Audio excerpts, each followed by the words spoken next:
എല്ലാവർക്കും നമസ്കാരം. വാർത്താവിശേഷങ്ങളുടെ പുതിയൊരു എപ്പിസോഡിലേക്ക് സ്വാഗതം. ഈ മഴ പെയ്ത് തോർന്നാലും മരം പെയ്യുക എന്ന് കേട്ടിട്ടില്ലേ? അതായത് മഴയൊക്കെ പെയ്ത് കഴിഞ്ഞാലും പിന്നെ കുറച്ച് നേരം കൂടി ഈ മരത്തിൻ്റെ മേലെ തങ്ങി നിൽക്കുന്ന ഈ മഴത്തുള്ളികൾ ഇങ്ങനെ പെയ്തുകൊണ്ടേയിരിക്കും. അതിനാണ് നമ്മൾ സാധാരണ ആ ഒരു പ്രയോഗം പറയുക കേട്ടോ.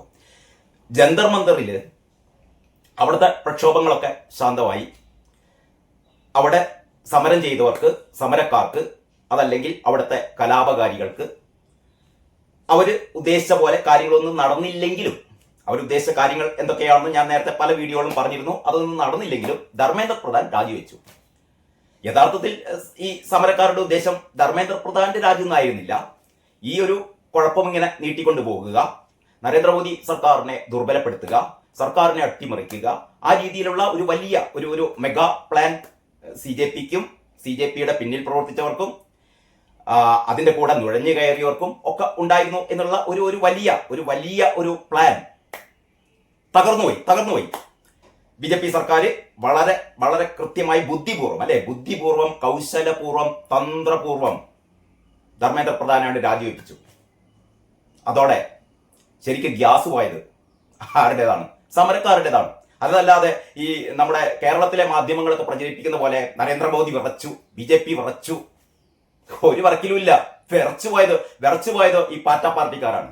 പാർട്ടി പാർട്ടിക്കാർക്ക് കൂടെ നുഴഞ്ഞു കയറിയ, ഞാൻ രാവിലെ ഒരു വീഡിയോയിൽ പറഞ്ഞല്ലോ, 2873 കലാപകാരികൾ, നൊട്ടോറിയസ് ക്രിമിനൽസ് ഇതിൽ നുഴഞ്ഞു കയറിയിരുന്നു. കൂടുതൽ അന്വേഷണങ്ങൾ നടത്തി വരുന്നു. ആരൊക്കെയാണ്? വിദേശ ഫണ്ടുമായി ഈ ഒരു സമരത്തിന്റെ മറവിൽ ഇവിടുത്തെ ജനാധിപത്യ സർക്കാരിനെ അട്ടിമറിക്കാനുള്ള ശ്രമം. നേപ്പാളിനെ പോലെ, ശ്രീലങ്കയെ പോലെ, ബംഗ്ലാദേശിനെ പോലെ ഇന്ത്യയിലും അസ്ഥിരത സൃഷ്ടിക്കണം. നരേന്ദ്രമോദി ഏതായാലും അടുത്ത് 2029 നടക്കാനിരിക്കുന്ന പാർലമെന്റ് തെരഞ്ഞെടുപ്പിൽ നരേന്ദ്രമോദിയെ പരാജയപ്പെടുത്തുക ഒട്ടും സാധ്യമായ കാര്യമല്ല എന്ന് വളരെ കൃത്യമായി ഇന്ത്യ മുന്നണിക്കറിയാം, കേരളത്തിലെ പ്രതിപക്ഷങ്ങൾക്കറിയാം. അപ്പോൾ അവരും വിചാരിച്ചു ഇത് തന്നെ നല്ലൊരു തക്കം. ഏതായാലും 2029 തെരഞ്ഞെടുപ്പിൽ ഏതായാലും നരേന്ദ്രമോദിയെ തകർക്കാൻ പറ്റില്ല. ഇനി പാറ്റകളോ പുഴുക്കളോ പഴുതാരകളോ തേളുകളോ ആരെങ്കിലും ഒക്കെ ഈ സംഭവമായിട്ട് ചെയ്തു കഴിഞ്ഞാൽ ഞങ്ങൾക്ക് കയറിയിരിക്കാം എന്നൊക്കെയായിരുന്നു കണക്കുകൂട്ടൽ. അതൊക്കെയാണ് ഇതിന്റെ ഒരു ഭാഗം. ഞാൻ ആ കാര്യങ്ങളൊന്നും അല്ല പറയുന്നത്. ഞാൻ വേറൊരു കാര്യമാണ്. ഞാൻ ജസ്റ്റ് തുടങ്ങിയപ്പോൾ അങ്ങോട്ട് ആ രീതിയിലേക്ക് വഴിവിട്ട് പോയെന്ന് മാത്രമേ ഉള്ളൂ. അപ്പൊ യഥാർത്ഥത്തിൽ ഈ പ്രശ്നം ഈ പ്രക്ഷോഭകാരികൾ ഉദ്ദേശിച്ച രീതിയിൽ അല്ലെങ്കിലും ധർമ്മേന്ദ്ര പ്രധാൻ രാജിവെച്ചു. അവിടെ പാർലമെന്റിൽ ഇപ്പോൾ ചർച്ച നടത്തിക്കൊണ്ടിരിക്കുന്നു. എങ്ങനെ കുറ്റമറ്റ രീതിയിൽ പരീക്ഷ നടത്താം എന്നുള്ളതിനെ കുറിച്ചുള്ള ചർച്ചകളൊക്കെ നടന്നുകൊണ്ടിരിക്കുന്നു. അങ്ങനെ കാര്യങ്ങളൊക്കെ മുന്നോട്ട് പോവുകയാണ് കേട്ടോ. ഇതിന്റെ ഇടയിലാണ് ഈ നേരത്തെ ഞാൻ പറഞ്ഞ പോലെ ഈ മഴ തോർന്നിട്ടും മരം പെയ്തുകൊണ്ടിരിക്കുന്നു എന്ന് പറഞ്ഞാൽ ആ ജന്തർ മന്ദറിലുണ്ടായ ഈ ഒരു സംഭവങ്ങളുടെ പശ്ചാത്തലത്തിൽ ഒരുപാട് വിദ്വേഷ പ്രചാരണങ്ങൾ, ബോധപൂർവം അത്തരത്തിലുള്ള വിദ്വേഷ പ്രചാരണങ്ങൾ ഇപ്പോൾ നടക്കുകയാണ്. എന്ന് പറഞ്ഞാൽ ഇവര് ഉദ്ദേശിച്ച പോലെ വലിയ ഭൂമികുലക്കൊന്നും ഉണ്ടായില്ല, എന്നാൽ ചെറിയ ഭൂമികുലക്കൊക്കെ ഉണ്ടാക്കി നോക്കിയാലോ എന്നുള്ള രീതിയിലുള്ള ഈ പറയുന്ന ചില പ്രത്യേക താല്പര്യക്കാർ, ഇവരുടെ ഭാഗത്ത് നിന്ന് വരുന്ന ചില കുതന്ത്രങ്ങളാണ്, കുതന്ത്രങ്ങൾ എന്ന് തന്നെ പറയട്ടെ. അതിലൊന്നാണ് TG മോഹൻദാസിനെതിരായ ഒരു ആരോപണം. TG മോഹൻദാസിനെ അറിയാത്ത മലയാളികൾ ഒന്നും ഉണ്ടാവുമെന്ന് എനിക്ക് തോന്നുന്നില്ല. പ്രത്യേകിച്ചും ഈ രാഷ്ട്രീയ ഡിബേറ്റുകൾ അല്ലെങ്കിൽ ഇത്തരത്തിൽപ്പെട്ട രാഷ്ട്രീയ നിരീക്ഷണങ്ങൾ, സാമൂഹ്യ നിരീക്ഷണങ്ങൾ, ഇതൊക്കെ ഇതിൽ ബന്ധപ്പെട്ടുകൊണ്ട് കേരള രാഷ്ട്രീയത്തിൽ അല്ലെങ്കിൽ കേരള സാമൂഹിക ഘടനയിൽ കഴിഞ്ഞ ഒരുപാട് വർഷങ്ങളായി നിറഞ്ഞ സാന്നിധ്യമാണ് TG മോഹൻദാസിന്റെ നിരീക്ഷണങ്ങൾ കേൾക്കാൻ ഒരുപാട് ആൾക്കാർക്ക് താല്പര്യമുണ്ട്. കാരണം വളരെ വേറിട്ട ചില നിരീക്ഷണങ്ങൾ, അഭിപ്രായങ്ങൾ ഒക്കെയാണ് TG മോഹൻദാസ് സാധാരണ രേഖപ്പെടുത്തുക. വിവിധ ചാനലുകളിൽ TG മോഹൻദാസിന്റെ ഇത്തരത്തിൽപ്പെട്ട ഇന്റർവ്യൂകൾ നിരന്തരം വരാറുണ്ട്. അപ്പൊ ഇപ്പം വിവാദ വിഷയമായിരിക്കുന്നത് TG മോഹൻദാസിന്റെ പത്രിക എന്ന് പറയുന്ന ഒരു യൂട്യൂബ് ചാനലിലെ രണ്ട് വീഡിയോകളാണ് ഇപ്പോ വിവാദ വിഷയമായിരിക്കുന്നത്. അതില് ഒന്ന് ഇന്നത്തെ പത്രങ്ങളിൽ, എന്റെ കയ്യിൽ ഇപ്പോൾ ദേശാഭിമാനിയാണ് ഉള്ളത്. ഇന്നത്തെ ദേശാഭിമാനിയിൽ ആ ഒരു വീഡിയോനെ സംബന്ധിച്ചിട്ടൊരു വാർത്തയുണ്ട്. അതായത് ജന്തർ മന്ദിർ പ്രക്ഷോഭകരെ അവഹേളിച്ചു, വിദ്യാർത്ഥികളെ വെടിവെച്ചു കൊല്ലണമെന്ന് RSS നേതാവ്. TG മോഹൻദാസ് ഒരു RSS നേതാവല്ല. RSSകാര് ഇപ്പം തന്നെ ഒരു പ്രസ്താവന ഇറക്കി കഴിഞ്ഞു. ഞങ്ങൾക്ക് ഇതുമായിട്ട് ബന്ധമൊന്നുമില്ല. ശരിയാണ്, ടി ജി മോഹൻദാസ് RSSന്റെ ഒരു നേതൃസ്ഥാനത്തുള്ള ആളൊന്നുമില്ല. RSSന്റെ ഒരു സഹയാത്രി എന്ന് വേണം പറയാം. RSSന്റെ സഹയാത്രികനാണ്, അല്ലെങ്കിൽ BJPയുടെ സഹയാത്രികനാണ് എന്ന് വിചാരിച്ചിട്ട് മുമ്പോ ഇപ്പോഴോ ഒന്നും RSSന്റെ ഒരു ഭാരവാഹിയുമല്ല ടി ജി മോഹൻദാസ്. പക്ഷെ ടി ജി മോഹൻദാസ് മുന്നോട്ട് വെക്കുന്ന അദ്ദേഹത്തിന്റെ അഭിപ്രായങ്ങൾ അല്ലെങ്കിൽ അദ്ദേഹത്തിന്റെ നിരീക്ഷണങ്ങളൊക്കെ ഏതാണ്ട് ഒരു RSS പൂർവമായ അല്ലെങ്കിൽ അനുഭാവത്തോടുള്ള കാര്യങ്ങളാണ്, നിഗമനങ്ങളാണ്, അല്ലെങ്കിൽ നിരീക്ഷണങ്ങളാണ് ടി ജി മോഹൻദാസ് പങ്കുവെക്കാറുള്ളത്. അപ്പൊ ഈ രണ്ട് വീഡിയോകളിൽ ഇപ്പോൾ ആദ്യം ഞാൻ ഒന്നാമത്തെ വീഡിയോ പറയേ. ആ ഒന്നാമത്തെ വീഡിയോ ആണ് ഇന്നലെ മുതൽ ചർച്ചാ വിഷയമായത്. അതായത് വിദ്യാർത്ഥികളെ വെടിവെച്ച് കൊല്ലണമെന്ന് RSS നേതാവ് എന്ന്, അങ്ങനെയാണ് ദേശാഭിമാനി ദുഷ്ടലാക്കോടെ എഴുതിയതാണ് RSS നേതാവ്. RSS നേതാവല്ല, ടി ജി മോഹൻദാസ് വിദ്യാർത്ഥികളെ വെടിവെച്ച് കൊല്ലണമെന്ന് പറഞ്ഞു എന്നാണ്. ടി ജി മോഹൻദാസിനെ അറിയാവുന്ന ആൾക്കാർക്കൊക്കെ അറിയാം, ടി ജി മോഹൻദാസ് ഒരിക്കലും പറയില്ല വിദ്യാർത്ഥികളെ വെടിവെച്ച് കൊല്ലണമെന്ന്. അതായത് അവിടെ ജന്തർ മന്ദറിൽ ഈ സമരം നടത്തിയ വിദ്യാർത്ഥികളെ വെടിവെച്ച് കൊല്ലണം എന്ന് ടി ജി മോഹൻദാസ് പറഞ്ഞു എന്നാണ് ദേശാഭിമാനി പറയുന്നത്. നമുക്ക് ആദ്യം എന്താണ് ടി ജി മോഹൻദാസ് യഥാർത്ഥത്തിൽ ആ വീഡിയോയിൽ, പത്രിക എന്ന് പറയുന്ന വീഡിയോയിൽ, അത് അത്യാവശ്യം ദൈർഘ്യമുള്ളതാണ്, ഏതാണ്ട് ഒരു 20-25 മിനിറ്റോളം ദൈർഘ്യമുള്ള ആ വീഡിയോയിൽ ഒരു ഏതാണ്ട് ഒരു ഒന്നര മിനിറ്റ് അല്ലെങ്കിൽ 2 മിനിറ്റ് ദൈർഘ്യമുള്ള ഒരു ഭാഗത്താണ് ടി ജി മോഹൻദാസ് ഈ രീതിയിലുള്ള ഒരു അഭിപ്രായ പ്രകടനം, ഈ രീതിയിലുള്ള ഒരു നിരീക്ഷണം നടത്തിയത്. അത് എന്താണ് എന്ന് നമുക്ക് ഈ ഒരു വീഡിയോയുടെ ക്ലിപ്പിംഗ്സ് നിങ്ങളൊന്ന് കേട്ടു നോക്കൂ. പാകിസ്ഥാന്റെ ഹാൻഡിലുകൾ 480 എണ്ണം ഡൽഹി പോലീസ് ബ്ലോക്ക് ചെയ്തിരിക്കുന്നു. ഖത്തറിൽ നിന്ന് ഭക്ഷണം ഓർഡർ ചെയ്തു എന്നൊക്കെ പറഞ്ഞ് ആ പ്രശ്നം അങ്ങനെ നിൽക്കുന്നു. UAPA കേസിലെ പ്രതികൾ വരെ ജന്തർ മന്ദിറിലുണ്ട്, അറിയാം.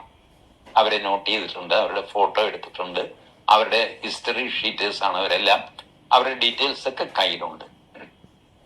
ലെഫ്റ്റ് ടു മൈസെൽഫ്, എനിക്ക് ഈ സിറ്റുവേഷൻ കയ്യിൽ കിട്ടിയാൽ ഞാൻ എന്ത് ചെയ്യും നിങ്ങളോട് പറയാം. I will impose curfew in that area. അല്ല, ജന്തർ മന്ദർ പരിസരത്ത് ഒരു 4 സ്ക്വയർ കിലോമീറ്ററിൽ കർഫ്യൂ ഇമ്പോസ് ചെയ്യും. ജനക്കൂട്ടത്തോട് പിരിഞ്ഞു പോകാൻ മൈക്കിൽ ആവശ്യപ്പെടും, 3 തവണ ആവശ്യപ്പെടും, പിന്നെ വെടിവെക്കും. ആളുകൾ ചെതറിയോടും, കുറെ പേര് മരിക്കും, കുറെ പേര് മരിക്കില്ല, കുറെ പേർക്ക് അംഗഭംഗം സംഭവിക്കും. ഏകദേശം ഒരു 4 മണിക്കൂർ കൊണ്ട് ഈ രംഗം ശാന്തമാകും. ശവങ്ങൾ പെറുക്കി ആശുപത്രിയിൽ എത്തിക്കും. So many things will happen. Now ശരി, ഞാനിങ്ങനെ ചെയ്യുന്നു, ഇതൊരു സൊല്യൂഷനാണ്, ക്ലീൻ. അജിറ്റേഷനൊക്കെ സപ്രസ് ചെയ്യാൻ പറ്റും. ഇതുപോലത്തെ അജിറ്റേഷൻ സപ്രസ് ചെയ്ത ആളാണ് നമ്മുടെ പ്രധാനമന്ത്രി. ശരി, അപ്പൊ ഈ വീഡിയോയില് ടി ജി മോഹൻദാസ് പറയുന്നത് ഒരു ഹൈപ്പോത്തറ്റിക്കൽ ആയ ഒരു സിറ്റുവേഷൻ ആണ്. അതാണ് ഏറ്റവും ആദ്യം മനസ്സിലാക്കേണ്ടത്. ഇത് ഒരു എന്താ പറയാ, ഭാവനയിലുള്ള ഒരു കാര്യം അദ്ദേഹം പറയാണ്. നമ്മൾ സാധാരണ പറയില്ലേ, ഞാൻ ഇന്ത്യയുടെ പ്രധാനമന്ത്രി ആയാൽ, പലപ്പോഴും ഇന്റർവ്യൂലൊക്കെ നമ്മൾ പലപ്പോഴും ഈ ഇന്റർവ്യൂ ചെയ്യുന്ന ആൾക്കാരോടൊക്കെ ചോദിക്കാറുണ്ട്, നിങ്ങൾ ഇന്ത്യയുടെ പ്രധാനമന്ത്രി ആയിരുന്നെങ്കിൽ എന്ത് ചെയ്യുമായിരുന്നു, നിങ്ങൾ ഇന്ത്യയുടെ പ്രസിഡന്റ് ആയിരുന്നെങ്കിൽ എന്ത് ചെയ്യുമായിരുന്നു, നിങ്ങൾ കേരളത്തിന്റെ മുഖ്യമന്ത്രി ആയിരുന്നെങ്കിൽ എന്ത് ചെയ്യുമായിരുന്നു. അത് ഒരു ഹൈപ്പോത്തറ്റിക്കലായ ഒരു ചോദ്യമാണ്. അതിനുള്ള മറുപടിയും ഒരു ഹൈപ്പോത്തറ്റിക്കലായ മറുപടിയാണ്. ഞാൻ മുഖ്യമന്ത്രിയായാൽ ഞാൻ എന്തൊക്കെ ചെയ്യും, അല്ലെങ്കിൽ ഞാൻ പ്രധാനമന്ത്രിയായാൽ എന്തൊക്കെ ചെയ്യും. നിങ്ങൾ ഓരോരുത്തർക്കും അങ്ങനെ നിങ്ങൾക്ക് സങ്കല്പിക്കാം, ഞാൻ ഇപ്പൊ പ്രധാനമന്ത്രിയായാൽ എന്തൊക്കെ ചെയ്യും. അപ്പൊ അതേപോലെ ടി ജി മോഹൻദാസ് പറയുകയാണ്, ഇപ്പൊ ജന്തർ മന്ദറിൽ അവിടെ ഈ കലാപകാരികൾക്ക് മുമ്പിൽ സർക്കാർ മുട്ടുമടക്കി എന്നാണല്ലോ ഇപ്പം പറയുന്നത്. അങ്ങനെയാണ് നമ്മുടെ മലയാളത്തിലെ മാധ്യമങ്ങളൊക്കെ പറയുന്നത്. സർക്കാർ മുട്ടുമടക്കി, നരേന്ദ്രമോദി സർക്കാർ ആകെ വിറച്ചു, മുട്ടുമടക്കി. ഈ പറയുന്ന 1000, 2000, 3000 അല്ല, കൂടിപ്പോയാൽ ഒരു 10,000 ഈ പറയുന്ന ജൻസി പിള്ളേർക്ക് മുമ്പിൽ നരേന്ദ്രമോദി സർക്കാർ മുട്ടുമടക്കി എന്ന് പറയുന്നത് മോശമായിപ്പോയി. അങ്ങനെ ആയിരുന്നില്ല അതിനെ സമീപിക്കേണ്ടിയിരുന്നത്. അങ്ങനെയൊക്കെയാണ് ടി ജി മോഹൻദാസ്. ഇതിന്റെ പശ്ചാത്തലത്തിലാണ് ടി ജി പറയുന്നത്, അദ്ദേഹമായിരുന്നു പ്രധാനമന്ത്രിയെങ്കിൽ. ഈ വീഡിയോയില് തുടർന്നും അതിനു മുമ്പൊക്കെ പറയുന്നത് നരേന്ദ്രമോദി ഗുജറാത്ത് മുഖ്യമന്ത്രി ആയിരുന്ന കാലത്ത് ഗുജറാത്തിൽ, ഇതിപ്പോ ആകെ ഒരു 1.5 കിലോമീറ്റർ ചുറ്റളവിന്റെ ഉള്ളിലാണ് ഈ പ്രക്ഷോഭമൊക്കെ ഉണ്ടാവുന്നത്. നേരെ മറിച്ച് ഗുജറാത്തിൽ ഒരു 14 ജില്ലകൾ എന്ന് പറഞ്ഞാൽ ജന്തർ മന്ദറിൽ ഇപ്പൊ സംഭവിച്ചതിന്റെ ഒരു 100 ഇരട്ടി അല്ലെങ്കിൽ 1000 ഇരട്ടി പ്രക്ഷോഭങ്ങൾ പടർന്നു പിടിച്ച ഒരു കാലമായിരുന്നു ഗുജറാത്തിൽ ഉണ്ടായിരുന്നത്. ആ ഗുജറാത്ത് കലാപത്തെ എങ്ങനെയായിരുന്നു നരേന്ദ്രമോദി നേരിട്ടത് എന്നൊക്കെ ടി ജി ഇതിൽ പറയുന്നുണ്ട് കേട്ടോ. വളരെ കൃത്യമായി നരേന്ദ്രമോദി എന്ന് പറയുന്നത് നമ്മുടെ പ്രധാനമന്ത്രിക്ക് അറിയാം ഓരോ വിഷയവും എങ്ങനെ സമീപിക്കണം, എങ്ങനെ പരിഹരിക്കണം എന്ന് കൃത്യമായിട്ട് അറിയാം. അതിന്റെ ഒക്കെ രീതിയിലാണ് ഈ കാര്യവും പരിഹരിച്ചത്. അതല്ലാതെ നിങ്ങൾ വിചാരിക്കുന്ന പോലെ, അല്ലെങ്കിൽ കേരളത്തിലെ കുറെ മാധ്യമങ്ങൾ പറയുന്ന പോലെ, മാപ്രകൾ പറയുന്ന പോലെ ആകെ ബേജാറായി വിറച്ച് ഈ സമരക്കാർക്ക് മുമ്പിൽ അങ്ങോട്ടാണ്ട് തീർന്നുപോയി, ഇല്ലാണ്ടിയായി പോയി, എന്നിട്ട് അങ്ങോട്ട് ധർമ്മേന്ദ്ര പ്രധാനെ കൊണ്ടാണ്ട് രാജിവെപ്പിച്ച് ആകെ പരാജയപ്പെട്ടു പോയി എന്നൊക്കെ നിങ്ങൾ കരുതും പോലെ അല്ല ഇവിടെ സംഭവിച്ചത്. ഞാനായിരുന്നു പ്രധാനമന്ത്രി എങ്കിൽ, എന്നിട്ട് ആണ് ടി ജി പറയുന്നത്, ഞാനായിരുന്നു പ്രധാനമന്ത്രി എങ്കിൽ എന്താ ചെയ്യാ? നിങ്ങൾ കേട്ടല്ലോ, ഈ അദ്ദേഹത്തിന്റെ വാക്കുകൾ തന്നെ നിങ്ങൾ കേട്ടു. അതായത് ഞാൻ ഇവിടുത്തെ വിദ്യാർത്ഥികളെ മുഴുവനും വെടിവെച്ച് കൊല്ലണം എന്നല്ല പറയുന്നത്. ഇപ്പം ഇതിലെ തലക്കെട്ട് എന്താണ്? വിദ്യാർത്ഥികളെ വെടിവെച്ച് കൊല്ലണമെന്ന് RSS നേതാവ്. അങ്ങനെയാണോ ടി ജി മോഹൻദാസ് പറഞ്ഞത്? എല്ലാ വിദ്യാർത്ഥികളായിട്ട് വെടിവെച്ച് കൊല്ലണം എന്ന് പറഞ്ഞത് അല്ല. ഇങ്ങനെ ഒരു സംഭവം ഉണ്ടായാൽ, ഞാനായിരുന്നു പ്രധാനമന്ത്രിയെങ്കിൽ ഞാൻ ചെയ്യുക, ആദ്യം അവിടെ ഒരു കർഫ്യൂ പ്രഖ്യാപിക്കും. ഇതൊക്കെ സാധാരണ എല്ലാവരും ചെയ്യുന്നതല്ലേ? എല്ലാ ഭരണകൂടങ്ങളും, മിക്കവാറും ഭരണകൂടങ്ങളൊക്കെ ചെയ്തിട്ടുള്ളതാണ്. ഇങ്ങനെ ഒരു സംഘർഷം ഉണ്ടായാൽ പോലീസിന് നിങ്ങൾക്കറിയാലോ, ഈ പാർലമെന്റ് മാർച്ച് എന്ന് പറഞ്ഞാൽ അവിടെ അരങ്ങേറിയ തോന്നിവാസങ്ങൾ, അവിടെ അരങ്ങേറിയ അക്രമ സംഭവങ്ങൾ എന്ന് പറഞ്ഞാൽ നിരവധി വീഡിയോകൾ നമ്മൾ കണ്ടു. അതിന്റെയൊക്കെ പശ്ചാത്തലത്തിലാണ് ടി ജി പറയുന്നത്, ഞാനായിരുന്നുവെങ്കിൽ ഒരു 4 കിലോമീറ്റർ ചുറ്റളവിൽ, ആ ജന്തർ മന്ദറിന്റെ 4 കിലോമീറ്റർ ചുറ്റളവിൽ ഞാൻ കർഫ്യൂ പ്രഖ്യാപിക്കും, നിരോധനാജ്ഞ പ്രഖ്യാപിക്കും. എന്നിട്ട് മൈക്ക് അനൗൺസ്മെന്റ് നടത്തും. പിരിഞ്ഞു പോണം. 3 പ്രാവശ്യം മൈക്ക് അനൗൺസ്മെന്റ് നടത്തും. ഇവിടെ നിന്ന് എല്ലാ പ്രക്ഷോഭകാരികളും പിരിഞ്ഞു പോകണം, അല്ലെങ്കിൽ വെടിവെക്കും. 3 തവണ ഞാൻ അങ്ങനെ മുന്നറിയിപ്പ് നൽകും. അത് കഴിഞ്ഞിട്ട് വെടിവെക്കുമ്പോൾ കുറച്ചു പേർ മരിക്കും. ആ മരിച്ചവരെയൊക്കെ ആശുപത്രിയിലേക്ക് മാറ്റും. തീരും. അതോടുകൂടി പ്രശ്നം തീരും. ഇങ്ങനെയൊക്കെയാണ്. അപ്പൊ ഞാൻ എന്റേതായ വഴി അതാണ് എന്ന് അതേപോലെ ഹൈപ്പോത്തറ്റിക്കലായ ഒരു സിറ്റുവേഷൻ ടി ജി പറഞ്ഞു. അതിലെന്താണ് ഇത്ര അപാകത എന്ന് എനിക്ക് മനസ്സിലാവുന്നില്ല കേട്ടോ. അതിന്റെ അർത്ഥം ടി ജി ആഹ്വാനം ചെയ്യണോ? കുട്ടികളെ മുഴുവനും വെടിവെച്ച് കൊല്ലണം ആഹ്വാനം ചെയ്യണം? അപ്പൊ നിങ്ങൾ ഒരു ഇതാണ് പറയുന്നത്, ഈ ആടിനെ പട്ടിയെ പേപ്പട്ടിയാക്കുക, എന്നിട്ട് വെടിവെച്ച് കൊല്ലുക, അല്ലെങ്കിൽ തല്ലിക്കൊല്ലുക. ഇതാണ് യഥാർത്ഥത്തിൽ എന്താ പറയാ, ദേശാഭിമാനി ഉൾപ്പെടെ, ദേശാഭിമാനി മാത്രമല്ല, ദേശാഭിമാനി ഞാൻ ജസ്റ്റ് എന്റെ കയ്യിൽ കിട്ടിയ പത്രം ആയതുകൊണ്ട് ആ കാര്യം പറഞ്ഞു എന്ന് മാത്രമേ ഉള്ളൂ. ദേശാഭിമാനി മാത്രമല്ല, ഇന്നിറങ്ങിയ മിക്കവാറും മാധ്യമങ്ങള്, സോഷ്യൽ മീഡിയയിലൊക്കെ ടി ജി മോഹൻദാസിന് ഇനി വേണ്ടത് ടി ജി മോഹൻദാസിന്റെ ചോര കുടിക്കണം, ടി ജി മോഹൻദാസിനെ തൂക്കിക്കൊല്ലണം. അയ്യേ ടി ജി മോഹൻദാസാണ് ആകെ പ്രശ്നം. ടി ജി മോഹൻദാസ് എന്താ ചെയ്തത്? ഒന്ന് ഈ പത്രിക കാണാത്ത ആൾക്കാർ ഒരുപാട് ആൾക്കാരുണ്ടാവും. അതുകൊണ്ടാണ് ഞാൻ ഇതിന്റെ ക്ലിപ്പിംഗ്സ് നിങ്ങളെ കാണിച്ചത്. ഇപ്പൊ അത് സംബന്ധിച്ച് ടി ജി മോഹൻദാസ് നമ്മൾ അഹമ്മദ് മാഷലും കൂടി ചേർന്നിട്ട് ABC-യിൽ അവര് പരസ്പരം ഒരു അഭിമുഖം നടത്തുന്നുണ്ട്. എന്താ യഥാർത്ഥത്തിൽ ടി ജി ഉദ്ദേശിച്ചെന്ന് അഹമ്മദ് മാഷ് പറയുന്നു. അത് പറഞ്ഞിട്ട് ടി ജി തന്നെ പറയുന്നുണ്ട്. ഞാൻ എന്താണ് പറയുന്നത്? ടി ജി പറയുന്നത്, ഞാൻ ആ വീഡിയോയിൽ പറയുന്ന കാര്യങ്ങൾ നിങ്ങൾ കേട്ടാൽ മനസ്സിലാവും. അത് എന്താണ് കൃത്യമായി പറഞ്ഞതെന്ന് ഞാൻ ഇപ്പോൾ രണ്ടാമത് പറയുന്ന കാര്യമില്ല. അതിൽ കാര്യങ്ങളൊക്കെ പറഞ്ഞിട്ടുണ്ടല്ലോ. അപ്പൊ അതുകൊണ്ടാണ് ഞാൻ ഇത് കാണിച്ചത് നിങ്ങൾക്ക്. അപ്പൊ ഇതിലെന്താണ് ടി ജിയെ കുറ്റപ്പെടുത്താനുള്ളത്? ടി ജി വളരെ കൃത്യമായ കാര്യമല്ലേ പറഞ്ഞത്. അങ്ങനെയും പ്രശ്നം പരിഹരിക്കാമല്ലോ. ഇനി അങ്ങനെ ഒരു സംഭവം കേരളത്തിലോ നമ്മുടെ രാജ്യത്തോ ഇങ്ങനെ ഒരു സംഭവം നടന്നിട്ടില്ല എങ്കിലൊക്കെ നമ്മൾ കേരളത്തിലെ കാര്യമെടുക്കാം. ഇവിടെ കേരളത്തിൽ വെടിവെപ്പ് ഉണ്ടായിട്ടില്ല. പ്രക്ഷോഭകാരികളെ കേരളത്തിൽ വെടിവെച്ച് കൊന്നിട്ടില്ലേ? ആലോചിക്കുക. EMS മന്ത്രിസഭ അല്ലേ? EMS മന്ത്രിസഭയുടെ കാലത്ത് എത്ര പേരെ വെടിവെച്ച് കൊന്നു? സഖാക്കൾ. ആദ്യം തന്നെ സഖാക്കള് ഒരു പുസ്തകം പെന്നും പേപ്പറൊക്കെ എടുത്തിട്ട് റെഡി ആയിക്കോളി കേട്ടോ. EMSന്റെ കാലത്ത് വെച്ച് തുടങ്ങിയോ? EMSന്റെ കാലത്ത് എത്ര വെടിവെപ്പുകൾ? 1958 ജൂലൈ മാസം 26 എവിടെയാണെന്നറിയോ?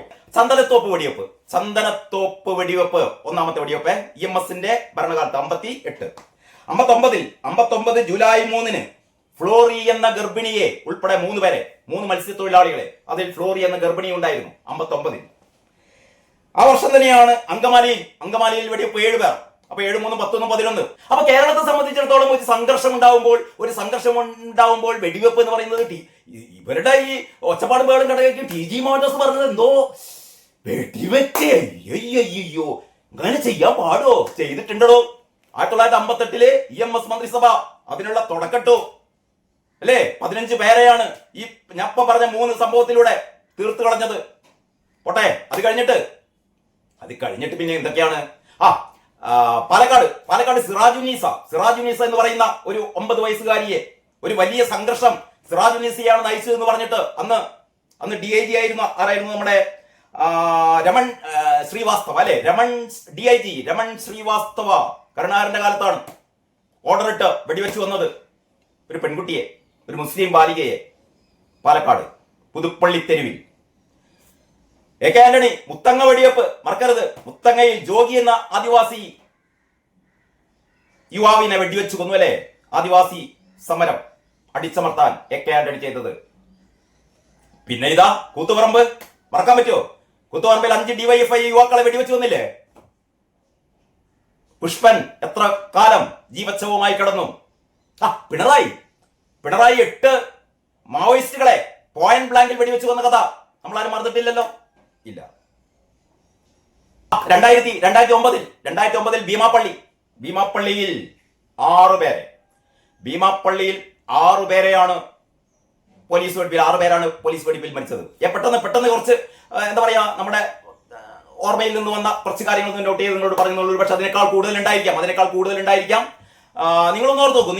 അപ്പൊ ഞാൻ ഇത്രേ പറയുന്നുള്ളൂ. ഇപ്പൊ TG വിദ്യാർത്ഥികളെ, ഈ പ്രക്ഷോഭകാരികളായ വിദ്യാർത്ഥികളെ മറ്റൊന്ന് അവിടെ ഈ ഒച്ചപ്പാടും ബഹളവും ഈ കുത്തിത്തിരിപ്പും ഒന്നും ഉണ്ടാക്കിയത് ഈ വിദ്യാർത്ഥികൾ അവിടെ ഉണ്ടായിരുന്നില്ല. അവിടെ ഈ നീറ്റുമായി ബന്ധപ്പെട്ട ഏത് വിദ്യാർത്ഥികൾ, ഏത് രക്ഷിതാക്കൾ വന്നത് മുഴുവൻ ഈ നരേന്ദ്രമോദിയെ അട്ടിമറിക്കാൻ വേണ്ടിയിട്ടുള്ള ഒരു വൻ സംഘം അവിടെ എത്തി എന്നുള്ളത് ശരിയാണ്. അതിന്റെ കൂടെ ഈ നേരത്തെ ഈ ഡൽഹി പോലീസ് പറഞ്ഞ പോലെ 2487 ഈ നൊട്ടോറിയസ് ക്രിമിനൽസ് അവിടെ എത്തിച്ചേർന്നു. പിന്നീടാണ് ഈ വിദേശത്ത് നിന്നൊക്കെ എത്തിയ ഒരുപാട് നുഴഞ്ഞുകയറ്റക്കാർ, വിഘടനവാദികൾ ഒക്കെ ചേർന്ന ഒരു സമര ആഭാസമായിരുന്നു അവിടെ നടന്നത്. യഥാർത്ഥത്തിൽ അതിനെ പൊളിച്ച് കാട്ടുകയായിരുന്നു TG ഈ വീഡിയോയിലൂടെ. ഇനി മറ്റൊന്നുകൂടി, ഇപ്പതാ ഈ നമ്മുടെ സ്ത്രീപക്ഷ സംഘടനകളൊക്കെ ഇറങ്ങിക്കുന്നു.